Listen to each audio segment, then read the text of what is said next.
आज हम बात करेंगे हार्ट अटैक के ऊपर, जिसको दिल का दौरा भी कहा जाता है। देखें, जैसे हमारे जिस्म के तमाम अज़ा को काम करने के लिए ख़ून की ज़रूरत होती है, बिल्कुल इसी तरह हमारे दिल को भी ख़ून की ज़रूरत है। दिल तक ये ख़ून मुख्तलिफ़ आर्टरीज़ के ज़रिए पहुँचाया जाता है, जिन्हें कोरोनरी आर्टरीज़ कहा जाता है। और अगर इन्हीं आर्टरीज़ की बंदिश हो जाए, यानी इन तक खून आना बंद हो जाए, तो ये हार्ट अटैक का सबब बनता है। अब इन नालियों की बंदिश की सबसे बड़ी वजह इन नालियों में चिकनाई का जमा होना है, जिसको एथीरोस्क्लेरोसिस कहा जाता है। अगर हम इसकी वजूहात की तरफ गौर करें तो ये पता लगता है कि दिल के दौरा पड़ने की एक वजह तो जेनेटिक्स है। यानी आपके ख़ानदान में अगर आपके भाई को, बहन को, आपके वालिद को या वालदा को किसी को दिल का दौरा पड़ा है, तो इस शख्स का कभी इम्कान है कि आपको भी दिल का दौरा पड़ सकता है। इसके अलावा दिल के दौरा पड़ने की दूसरी बड़ी वजह उम्र है। मर्दों में अमूमन 45 साल के बाद और ख़वातीन में 55 साल के बाद दिल के दौरा पड़ने का इम्कान काफ़ी बढ़ जाता है। तीसरे नंबर पे दिल के दौरा पड़ने की वजह हमारा सेडेंटरी लाइफस्टाइल है। अगर लोग चिकनाई वाली चीज़ें ज़्यादा खा रहे हैं और पिज़्ज़े, बर्गर, शवारमा, इन चीज़ों का इस्तेमाल ज़्यादा है, और इसके अलावा अगर उनकी खुराक के अंदर सब्ज़ियाँ कम हैं या फिर वेजिटेबल ऑयल का इस्तेमाल कम है, तो इस चीज़ का काफ़ी इम्कान है कि उनमें ये चर्बी जमने की औसत बढ़ जाएगी और दिल के दौरा पड़ने का इम्कान भी बढ़ जाएगा। इसके अलावा दिल के दौरा पड़ने की दो बड़ी वजूहात शुगर और ब्लड प्रेशर है।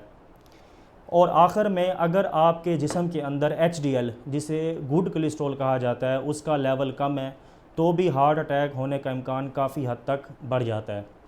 ये तो थी हार्ट अटैक की वजूहात। अब अगर हम इसकी अलामात की तरफ गौर करें तो इसकी टिपिकल अलामात में एक तो सीने में शदीद दर्द होना, और ये दर्द इतना शदीद होता है कि ऐसे महसूस होता है कि जैसे सीने पर हाथी चढ़ गया है। और ये सीने का दर्द बाएं बाजू की तरफ जाता है, दाएं बाजू की तरफ भी जा सकता है। इसके अलावा जबड़े में ये दर्द महसूस होता है। इसके अलावा कमर की तरफ ये दर्द जा सकता है। और इसके अलावा मरीज़ को पसीना आ सकता है, उसको मतली या काय की कैफियत हो सकती है, या कमज़ोरी वगैरह हो सकती है। तो ये कुछ अलामात हैं, लेकिन इसकी कुछ एटिपिकल अलामात भी होती हैं। 30% लोगों के अंदर तो दिल का दौरा पड़ने के बाद किसी किस्म का दर्द महसूस नहीं होता उनको। इसकी एक वजह तो डायबिटीज़ भी हो सकती है, क्योंकि शुगर में असाब मुतासर होते हैं, इसलिए उन तक जो पेन वाले नर्व्स हैं वो पैगाम नहीं पहुंचाती। तो इसकी एटिपिकल प्रेजेंटेशन भी हो सकती है।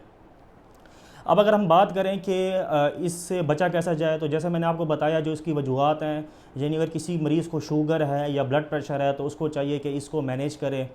इसके अलावा अगर किसी का वज़न ज़्यादा है तो उसको चाहिए एक्सरसाइज करे, वो वॉक करे और अपनी खुराक को बेहतर करें। अपनी खुराक के अंदर सब्ज़ियों को शामिल करें, हाई फाइबर डाइट इस्तेमाल करें। इसके अलावा आप वेजिटेबल ऑयल का इस्तेमाल ज़्यादा से ज़्यादा करें, अपनी नींद को बेहतर करें। इसके अलावा अगर आपको स्ट्रेस है तो इसको मैनेज करें। तो इस तरह से आप हार्ट अटैक से बच सकते हैं।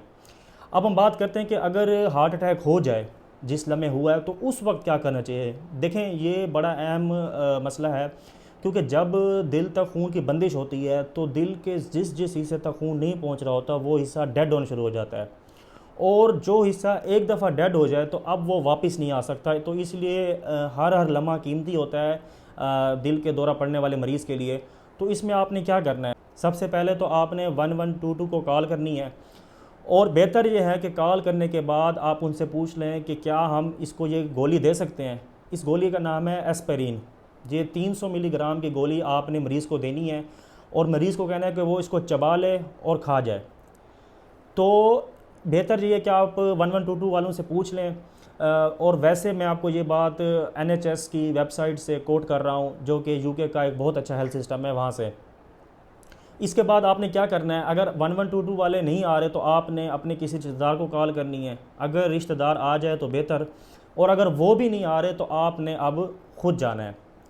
अच्छा, इसमें यह ख्याल रखा जाए कि जिस मरीज़ को हार्ट अटैक हुआ है, अगर उसको हार्ट अटैक होने के बाद वो बंदा अनकॉन्शियस हो गया है, तो आपने जाके सबसे पहले ये नोट करना है कि उसको सांस चल रही है या नहीं चल रही।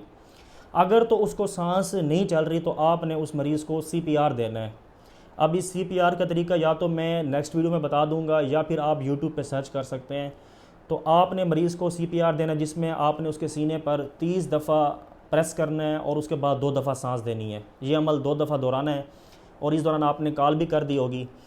तो इस तरह आप मरीज़ को अस्पताल ले जाएंगे, अस्पताल में जाके डॉक्टर्स ईसीजी करके ये देखते हैं कि इसको किस किस्म का दिल का दौरा पड़ा है, तो वो फिर उसके हिसाब से आगे इलाज शुरू करते हैं। तो ये ऐसी मेजर्स हैं जिसको अपनाने से आप किसी शख्स की जान बचा सकते हैं, और जिसका जानना हर शख्स के लिए निहायत अहम है।